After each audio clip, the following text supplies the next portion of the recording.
एक मणिपुर नामक गांव था। उस गांव में एक सरसों के तेल की दुकान थी, जिसके मालिक का नाम राम था। वह बहुत ही दयालु और एक अच्छे दिल का इंसान था। गांव में जब भी किसी को मदद की आवश्यकता होती तो राम मना नहीं करता था। परंतु मणिपुर गांव में हमेशा सूखा रहता था। उस गांव में वर्ष में सिर्फ एक बार ही बारिश होती थी, इसलिए गांव में पानी की बहुत दिक्कत रहती थी। गांव में पानी के लिए बहुत दूर जाकर मटके में पानी लाना पड़ता था।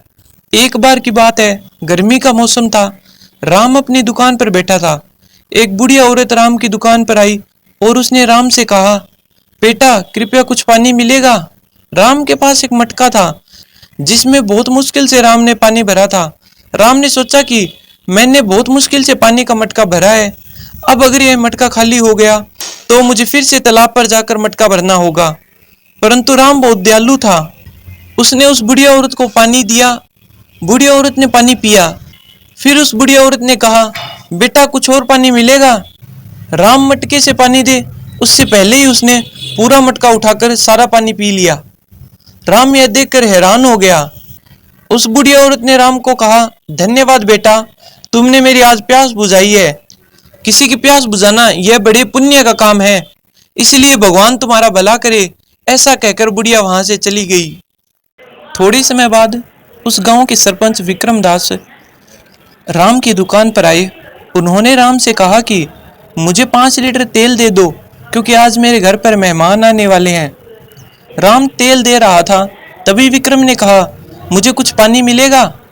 परंतु राम ने कहा कि मटके में तो पानी खत्म हो गया है, इसलिए मैं आपको पानी नहीं दे सकता। परंतु विक्रम ने कहा कि क्यों झूठ बोल रहे हो राम, तुम्हारे पीछे मटका तो भरा हुआ है। यह सुनकर जब राम ने पीछे मुड़कर देखा तो वह आश्चर्य में पड़ गया। राम ने सोचा कि अभी तो कुछ देर पहले वह बुढ़िया ने सारा पानी खत्म कर दिया था, तो अचानक यह भर कैसे गया। राम ने मजाक का बहाना कर विक्रम को पानी दे दिया। पानी पीकर विक्रम वहां से चला गया। विक्रम के चले जाने के बाद राम ने मटके को देखा तो वह फिर से पानी से भर गया था। उसको लगा कि यह कोई भगवान का चमत्कार है, और फिर उसने मटके से पानी पिया, और पानी पीने के बाद भी मटका खाली नहीं हुआ और फिर से पानी से भर गया। वह देखकर राम बहुत खुश हो गया। थोड़े समय बाद विक्रम दौड़ता हुआ उसके पास आया, और उसके साथ उसकी बीमार लड़की भी थी, जो कई हफ्तों से बीमार थी। विक्रम बोला कि मेरी बेटी को भी इस मटके का पानी दे दो। आश्चर्य से राम बोला, ऐसा क्यों?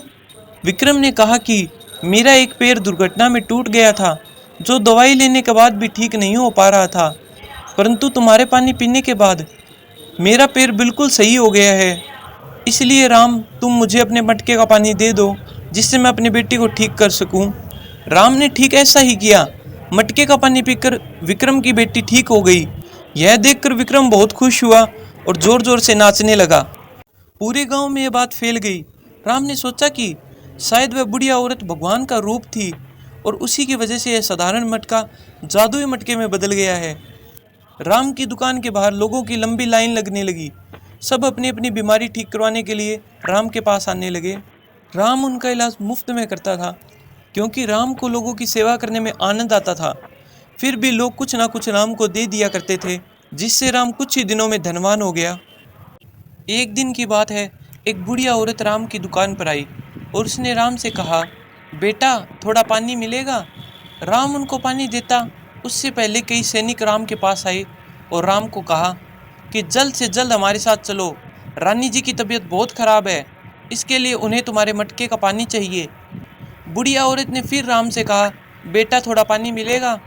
परंतु सैनिकों ने कहा, तुम हमारे साथ चलो, राजा पृथ्वीराज रानी के ठीक हो जाने पर तुम्हें बहुत सारा धन देंगे। राम लालच में आ गया और वह बुढ़िया औरत को पानी दिए बिना ही चला गया। जब वह मटका लेकर महल पहुंचा और राम ने देखा कि मटके में बिल्कुल भी पानी नहीं है, राम बड़े आश्चर्य में पड़ गया। राजा ने राम को रानी को ठीक करने को कहा। तब उसने कहा कि मटके में पानी नहीं है। राजा बहुत क्रोध में आ गया और उसने धक्के मारकर राम को राजमहल से निकाल दिया। राजमहल से निकलने के बाद राम ने सोचा कि वह बुढ़िया औरत वही है जो पहले मेरी दुकान पर आई थी। मैं आज उनको बिना पानी दिए ही धन के लालच में राजमहल गया। यह सब उसी का नतीजा है। राम को बड़ी आत्मग्लानि हुई और उसने मटके की वजह से कमाया हुआ सारा धन एक पाइपलाइन बनाने में लगा दिया, जो गांव से दूर स्थित तालाब और गांव को जोड़ते हो। उस पाइप के जरिए पानी गांव में आने लगा, जिससे किसी को भी गांव से दूर तालाब में पानी भरने न जाना पड़े और न ही कोई व्यक्ति गांव में प्यासा रहे। पाइपलाइन बनाने के बाद राम खुशी खुशी रहने लगा।